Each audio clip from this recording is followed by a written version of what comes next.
It's all fucked. Well, the other side is, so I don't know if this side's going to load. Well, this tape wasn't rewound, sadly. It's depth charge, aka depth charge 64, by Commodore themselves. Official Commodore game. Commodore did loads of games actually. They did more games than Nintendo did for the Famicom. That's a fact, mate. I think there was only about, was it 4 or 8 yeah, I think there was only 4 games in the first year of the Famicom. Something really stupid like that.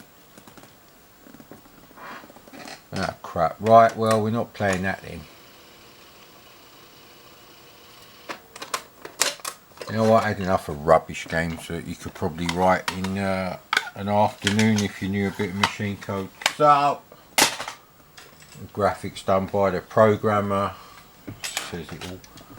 But yeah, well, I suppose I could load it off the SD to AC because there'd be no flashing lines or loading music on that. So, looks like we can have a go with Action Fighter now on the Kicks label.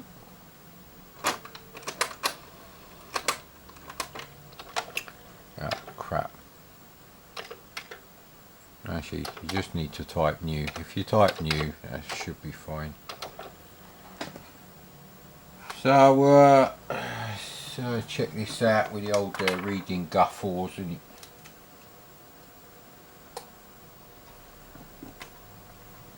well, this might help if both the lenses were in the. These are my spare reading glasses. I've got 2 spare pairs of reading glasses, and the other one don't have any of the bits on the side that go around your head, whatever they're called, like the handles.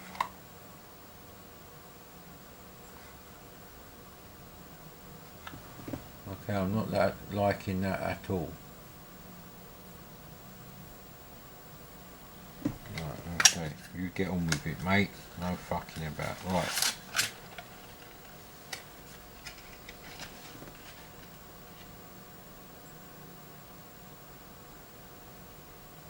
Right, Core Design, Telecom Soft 1989. So when was this fucking released on the Kicks label? So now we're getting budget games on the Kicks labels.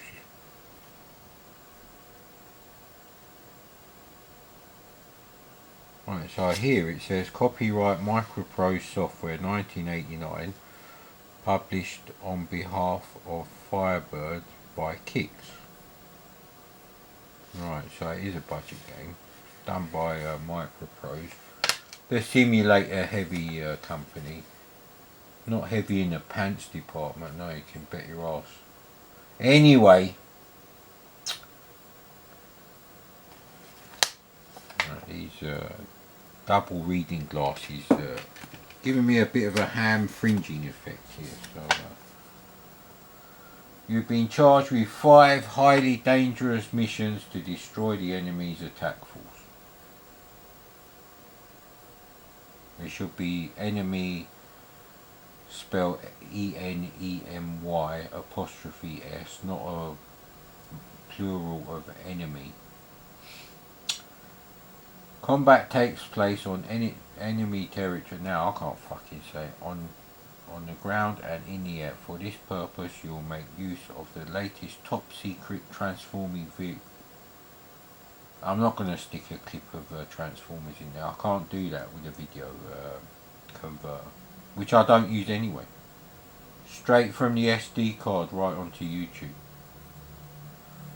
Because even if I did the most amazing 2-hour video and like, you know, a couple of thousand people watched it in like one day, it would make fuck all difference to my channel as far as YouTube's concerned. Because it only considers the average, and not even the average watch time as a percentage of the total, just the average watch time.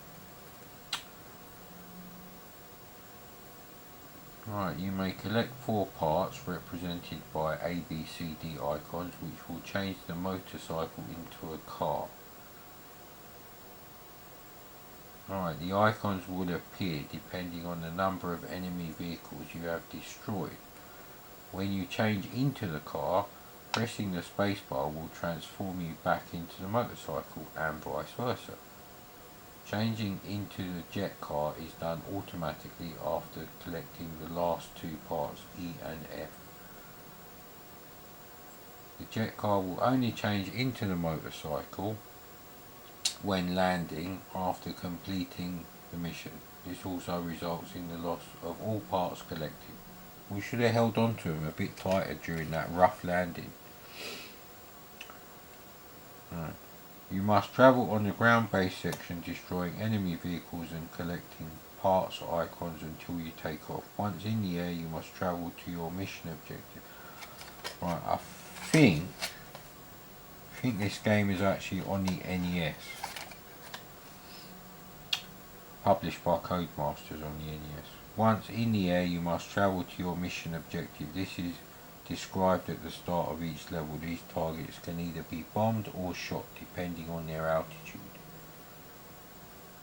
When they have been defeated, the next mission will be displayed. There is an element of the over-the-top strategy map business going on there. It's microprose, what you expect, but it does look like an arcade game. Screenshots are very badly taken. I couldn't tell you if it's a 4-colour game or not. 1, 2, 3, 4. It's possible that it's a 4-colour game. Certainly they ain't gone as over the top with the graphics as the Amstrad, which luckily for them does appear to be using the 16-colour mode. The 4-colour mode on the Amstrad is absolutely useless, because hardly anyone knew how to do rasters when commercial games were being written for the Amstrad, which means the entire screen is stuck with 4 colours, and that's not the case on the C64, because the C64 has character-based screen, so is you can change at least one colour in every 8x8 character block, and possibly 2 depending on whether you're in a character or a bitmap high-res mode. And there ends the programming lesson for today. So I seem to remember it being quite good on the NES, possibly not. I don't think it's ever been in an AVGN thing.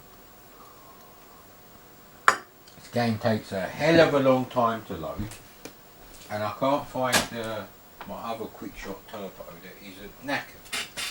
So there's that.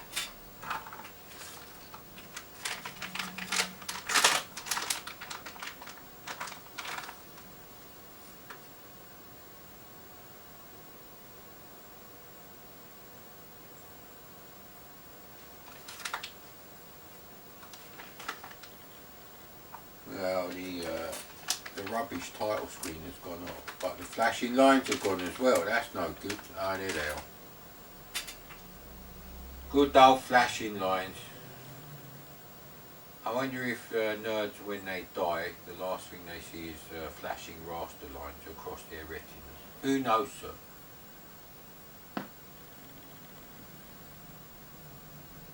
Well, something's been reset. There we go.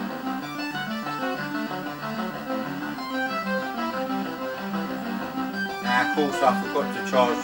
Well, I put the battery to charge, but I forgot to switch the charger on at the plug. I think I only recorded the Commodore video, so should have enough for a quick go at it.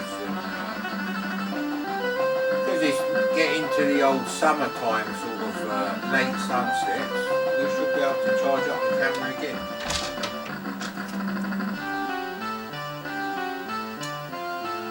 All exciting developments with the Rescue on Fractalus and Ghostbusters review, which has to be a combined review. And technically it should be a Christmas video, but I don't know about that. I can't wait that long. Might all be dead from the Indian variant of COVID-19, where things are going, mate. I'm not talking about the dumb millennials and the 90s generation. Nah, they're safe, that's why all the shops are still fucking.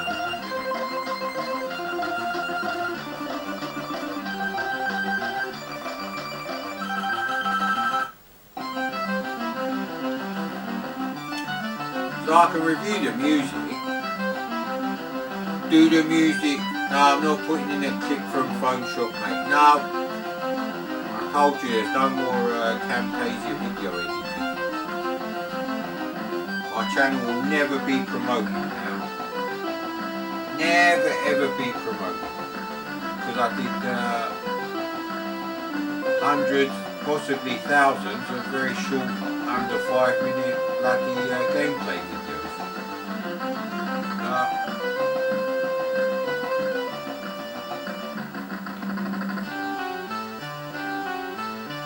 But I'm doing the Ghostbusters review for me, so that's different. But yeah, the music's alright. Right, it's not funky, but it's kind of racy. A bit like Rick Astley doing, you know, a bit of techno music, or whoever did the shit keyboard melodies for him. I don't know, mate. Howard Jones, I guess. Howard Jones doing techno music. Yeah, that's kind of what it's like. Techno dance music, whatever you want to call it. Certainly not the KLF, mate. Certainly no 3 AM going on here. But it's alright, and this is a budget game, so yeah. It's not their fault Rob Hubbard fucked off to the USA for the good life and left us in the shit. Bastard! He doesn't even have a C64, you know that. Last interview I saw with him from 2018, I think it was, he said he hasn't got a Commodore 64. It wasn't like, I wish I had one, or I'm going to get one. Nah, it's just like, it's just a job team, really. No different to Howard Jones using his shitty Yamaha, I'm a fucking prick DX7 cocksucking shit synthesizer. And it's shit because it's FM based. It was sample based or analog, yes mate.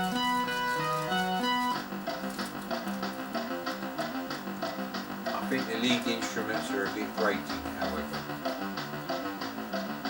You know, the percussion, you know, I'm not going to say bass line, because there is no fucking bass on this tube, but it's not bad.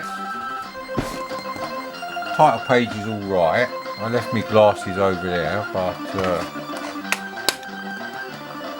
13 minutes of bollocks. Time to press fire.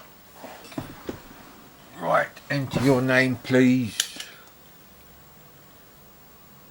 First mission, destroy 3 enemy U-boats. You know what, I'm going to need my fucking glasses and my... Hey! CRT glasses, come to me. So yeah, I decided not to bid on that TV, because at the end of the day I got one of those TVs, so I probably won't remember fuck all anyway, even if I buy one in the right colour. Yeah, not quite as nice as the NES version. It's very smooth though.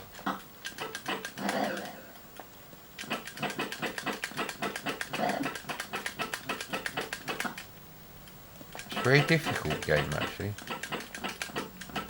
You know what, we have to count the colours. Yeah, no, they are kind of more than... I think it's a character-based mode. Oh, bloody hell. It's telling you which way to go, which is a bit iffy, because I can't look at that icon and look at the fucking road as well. It just doesn't really work. Sega. Have we loaded the right game? It said microdose. He's really smooth, eh? Oh, god damn it. No, I wanted to go over the bridge, you bastard. So I'm shit at this game.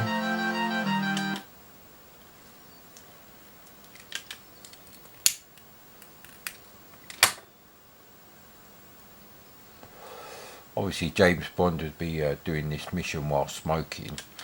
and by James Bond I mean Sean Connery, who is James Bond. All the others were replacements. I'm not saying Roger Moore wasn't a fun James Bond, but god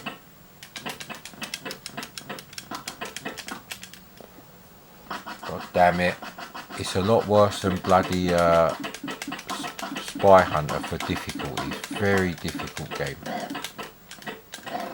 Do I need to be going at maximum speed? That's what I want to know.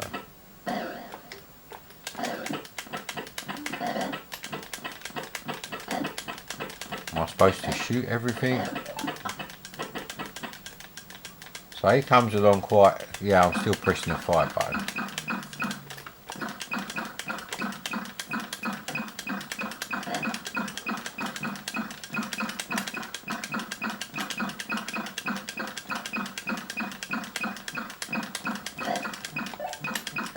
So we got one piece of the thing, right, so the helicopter is dropping them for me. So, you know, the sprites for the vehicles, I should say, are actually, they're not bad actually. Oh, god damn it. That's a bit of a dumb thing. The background graphics are very shit. They're very 1983-84.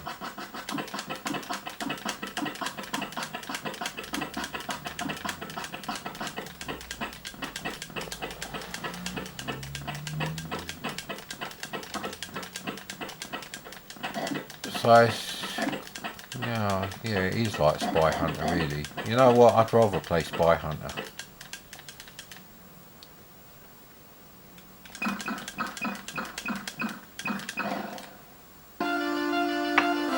Yeah, that would have to happen while I'm having a drag on the old roll-up, wouldn't it?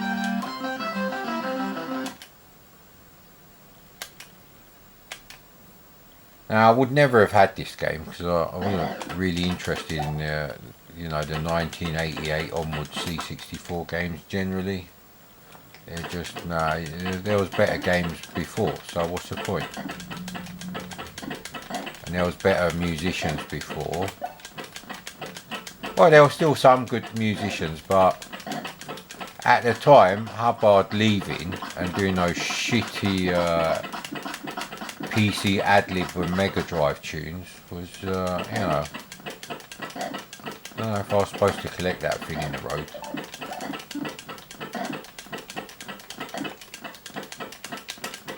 They should really have let you have rapid fire.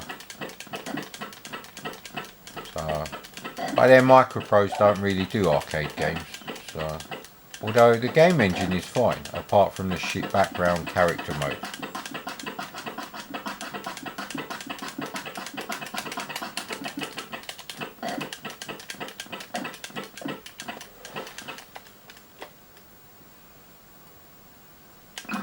There you go, a bit better already.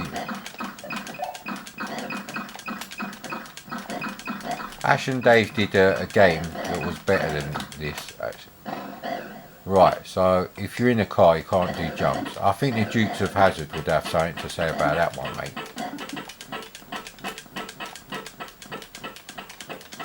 So you have to collect the other two bits, I guess. So he means to do me... Ah, bollocks, we missed the fucking power up.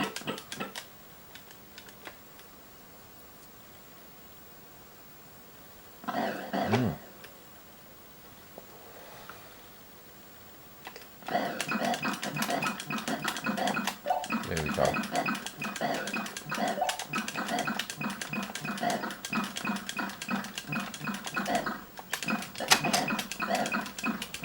Oh, I want to turn into a bloody whatchamacallit. Ah, bollocks.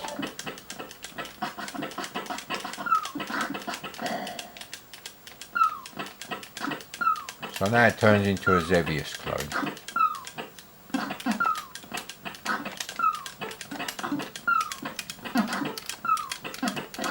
This bit is very laggy, there's a lot of slowdown going on here. So again, the sprites are alright and the backgrounds are a bit iffy, but they're not as bad as, you know, the driving section.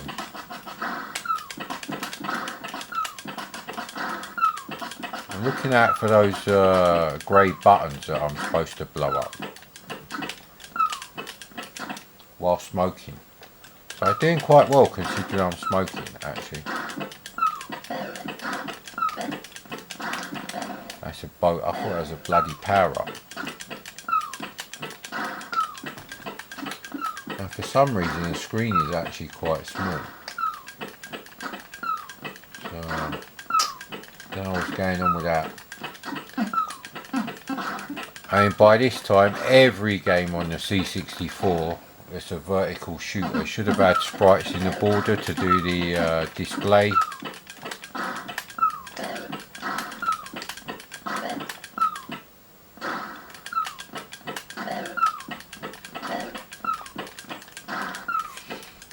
And it's very puke colours. Yeah, this is definitely character mode.